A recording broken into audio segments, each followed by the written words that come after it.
In this video, you will learn to describe various network security models. Okay, so let's take a look at a couple of network security models so we understand mechanically, in terms of processes and in terms of logical decomposition, what we're looking to achieve. So let's talk for a moment about a generalized model for network security.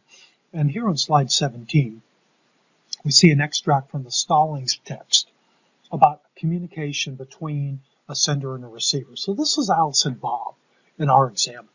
And they have a communication channel between them that is non-secure. And they need to wish to send a message that is protected, can be intercepted, has integrity components to this, has confidentiality components to that, and there's an availability part of the network. So what can Bob and Alice do? Well, obviously, we have the initial clear text message, and that's this element that we see right here from Alice sending to Bob. So sender is Alice, recipient is Bob. So the security-related transformation process is encryption, 99 times out of 100. So there's some secret content right here that is maintained, and the secret content is actually the encryption keys. So the encryption keys follow, allow the security-related transformation or the encryption of the message. And here is the encrypted or secure message right now. Alice puts this onto the information channel. Our adversary here can intercept the message, but because the adversary, Trudy, doesn't have access to the keys that are found here, will not be able to read this.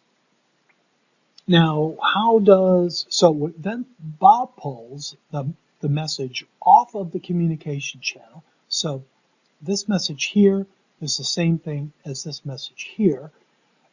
Applies his key here. Now the keys can be the same or different. We'll explain that in a little bit later. But he's using the same encryption-decryption protocol that Alice is using, and then we have the clear text. So the message here is the same as the message there. Now that we have the generalized model plus the foundational concept described in Module 1 understood, let's start moving into security architectures and what it means to have an attack against a security architecture. So, quick review of what security means is that within XDOT 800, right, which is that International Telecommunication Union document, part of the UN governance element on that, what is meant by security? That's actually used just simply in terms of managing the vulnerabilities and their exposure of risk to both assets and resources, right? So an asset right here, right, can mean anything. So in our context, that means the valuable information maintained by an enterprise. It also means the security enforcement point, right? That technical implementation of a security policy that, if it's disabled, increases the risk factor for the enterprise. So both of those are in play in terms of a security asset. So a vulnerability, Stallings and 800, says any weakness that can be exploited to violate a system or the information that it contains. In the actual lexicon of a security professional, a vulnerability is an undeployed exploit. We think about a vulnerability from a software manufacturer, from a security company, right, is a backdoor. It's a window. It's a way that security policies can be circumvented and information can be stolen. Now, a vulnerability that's put into play is called an exploit. So a threat right, is the potential violation of security. So we have a definition for security, and then the threats right here, right, are what we are protecting against. So look at security, architecture, and motivation. So 800 rather, right here, right, talks about the motivation for security in open systems. So let's define open systems for a moment. The absolute opposite of an open system is a proprietary or a closed system. Open systems need not be defined by standards. Most standards organizations move at a pace that only a geologist can appreciate.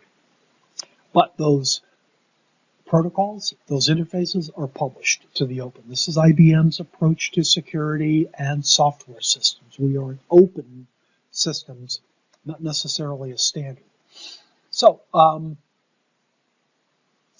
CCIT, right, which is a group that comes out of that ITU, right, has a piece of rocket science here that says, we need to enhance security of open systems because of society's increasing dependence on computers that are accessed or linked by data communications, which require protection against various threats.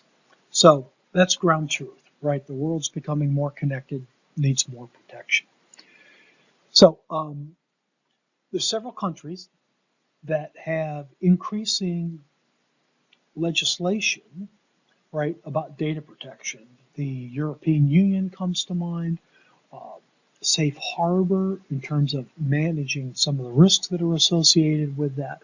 So the deliverer, let's use that rather than the term suppliers, the deliverer of a secure enterprise needs to take into consideration the risks and the legal ramifications of its systems.